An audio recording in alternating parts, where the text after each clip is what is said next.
All right, welcome back to another tutorial in Maya. Today we're going to take a look at the Newton field. What you see here is just some basic geometry that I've created and sort of, skewed them a little bit either way, sort of gave them some rotation. And I attached a Newton field to these objects. So essentially what the Newton field is it just repels or attracts objects. So in this case, you can see where it's sort of repelling the objects, and then they're attracted back to that point. This is about a 2,000 frame animation, and as the objects start gaining momentum inside of this simulation, they start to do some crazy stuff. They get a little more violent and they start to want to escape these boundaries. Now, what you see here is I have a boundary set or a volume control attribute set to the shape of a sphere, and that's what you see here. Within the Newton field properties itself, there is this option to create a volume control that can be scaled and other things. So as you can see here, the geometry is starting to spin out of control now, and at some point some of these objects are going to want to leave this this sphere, just because they're the reaction is changing between between the objects themselves. I mean, it's just gaining momentum basically. So there you have it. Let's take a look at some of the properties that are involved with this. First off, I'm probably not going to be able to answer questions on this. These reactions are all different, so you just kind of have to experiment with this by yourself. So I would appreciate not trying to answer questions about why is my sphere acting weird, or how come my objects won't stay within the bounds, and blah blah. So anyway, I don't know. It's all going to be variable, and you'll see why later after we experiment with this a little bit. So create yourself some geometry, just some various geometry, put it on the plane here, and just sort of skew them around a little bit so they kind of react to each other. So I'm going to reset this at the beginning here and sort of show you what I have. You can see where these are just some objects right here, and here's this volume. Now I can turn my volume shape off, and if I come over here and sort of drop that onto none, before I do that, I might want to take note of what my settings are here. My trap inside is at like 0.064 and my trap radius is at 10. But anyway, it sometimes might not default back to what you had. So I disabled that to none at the moment. But if I come back down here to sphere, I can check, and yeah, my settings did stick. So I'm good to go when I want to come back to this. So right now I'll just switch it to none, and I'm going to go ahead and play through the simulation, and we'll sort of see what happens. As you can see, because I turned that volume off, the objects are just flying out in all directions. And let's look at that, what happens when I turn this this on. We'll go back to my my sphere setting, and you'll see where they are repulsed outwards, and then they sort of get dragged back in by that. Sort of acts like a net that's catching it. And it's a negative value applied to the magnitude right now, and I want to show you that and show you the differences of what's happening there. Okay, so for the moment, I'm going to rewind. I'm going to take this to none. And what you'll see here in the Newton field tab are some various attributes, and my magnitude right now is set into a negative value. Now if I were to set that into a positive value, I'm going to remember that this is at about -6, so I'll just take this up a little bit into a positive value of, say, like maybe a 12. And now watch what happens with the geometry now. Make sure you rewind your animation, and you can start. Now you can see where they're all sort of gathering toward the center, and they're reacting with each other, and essentially they're kind of obeying the properties of what we have set for our Newton field. All right, So you can get the idea. You can use it for lots of different effects. I don't know. I mean, there's hundreds of uses. This is just the basic concept of how this Newton field works, because you're not going to get a lot of information in the books about this necessarily. So it's kind of good to see what you have going right now. Let's come back here and give this a little higher magnitude. And as I adjust this magnitude upward, we're basically giving it a lot more. We're giving it a lot more strength. Okay, so now you can see what's happening there. All right, so I'm going to come back to the beginning, and if you've already created your geometry, make sure you check in the outliner and see that this rigid body is attached. By default, sometimes this rigid body might not get attached if you don't have your settings correct in your preferences.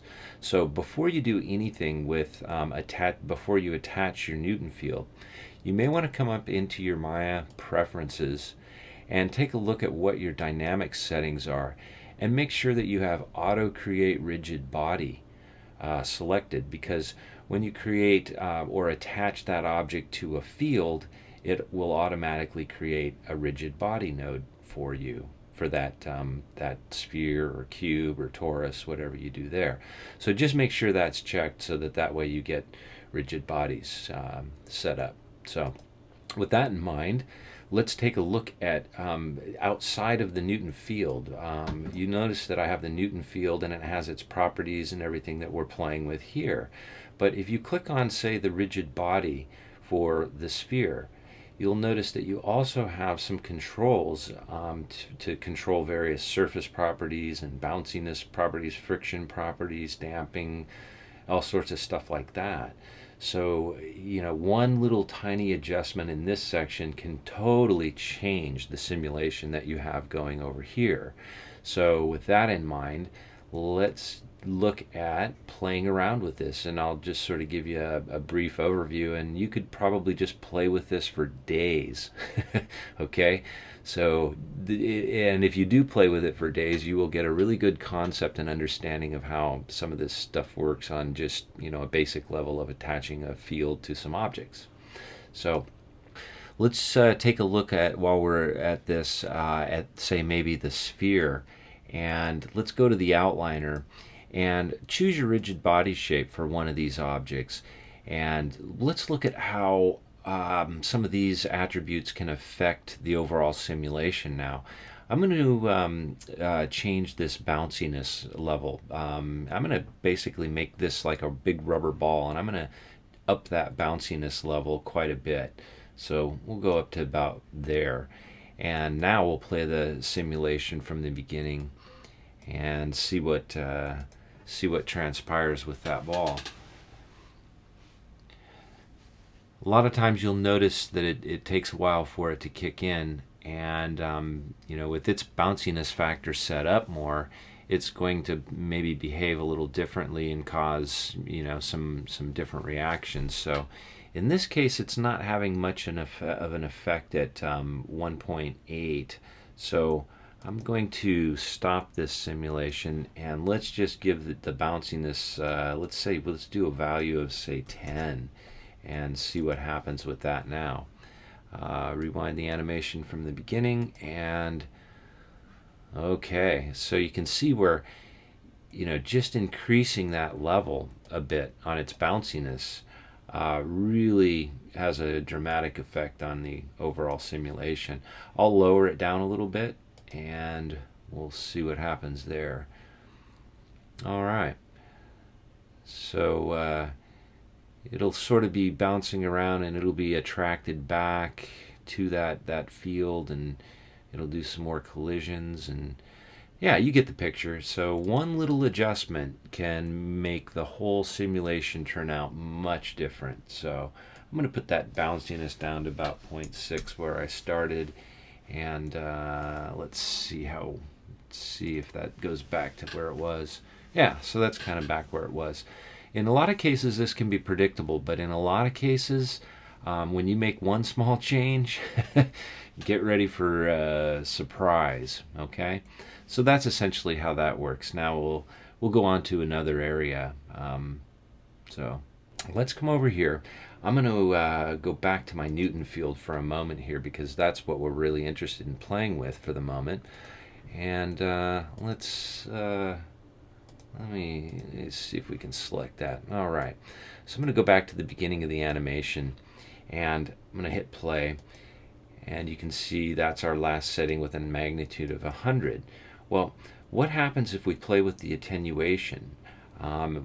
It's best to sort of take note of where you're at on your magnitude, and let's see what happens when we move our attenuation all the way up as well. We'll just sort of push it all the way up to the 5 value there. And then make sure you reset at the beginning of your animation and hit play. As you can see, it has a really big effect. The attenuation is sort of giving it less intensity when it's set all the way up.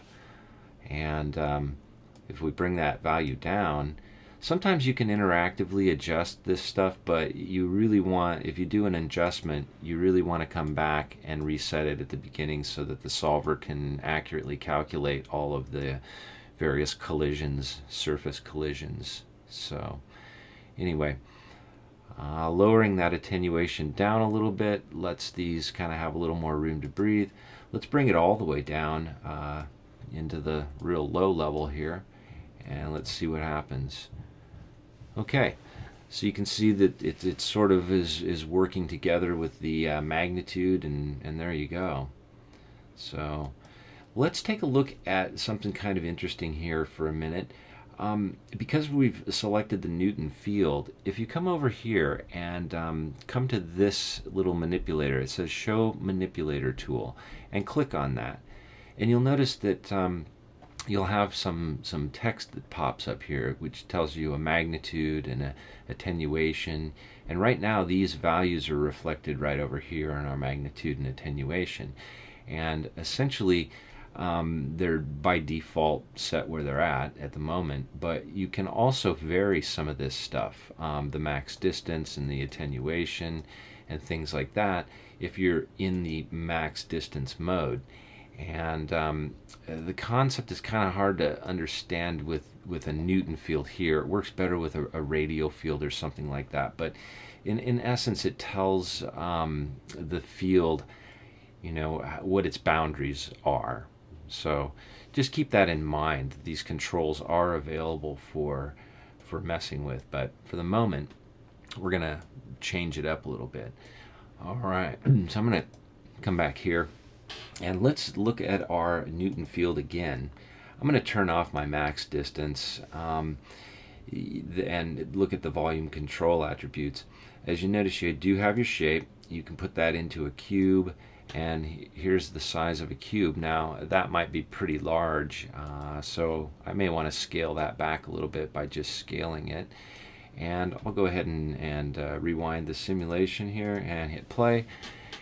And essentially they're gonna, you know, stay in that box boundary, but right now they're sort of clustering toward the middle. So in order to make them go outwards, we want to make sure we put that negative value on its magnitude. So I'm going to switch down here and give it some negative value, and I can pretty much get a predictable result by doing that. So yeah, that's how it works. Now there's some other things to play around with depending on the strength of the Newton field. You can play with your trap radius and your inside radius and your outer basic radius. It's sort of hard to tell the difference on YouTube here, but I may bring up this radius there a little bit. It just really takes a lot of fine-tuning if you're doing a simulation that has things like this bouncing around in there.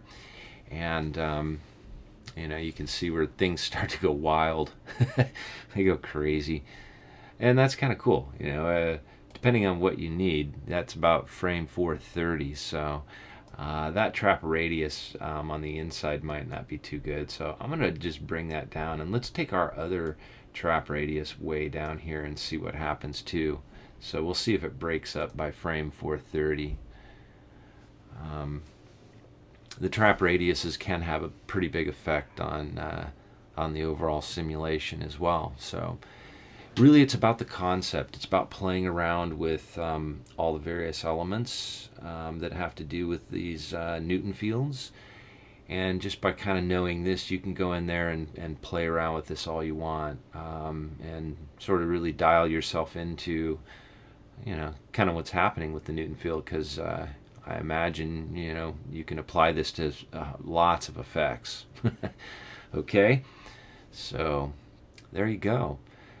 Just something I was playing around with and thought you might be interested as well. And I hope you've learned something today. And thanks for watching. As always, wise up, read a book. All right, and be a good person too. All right. Thanks for watching.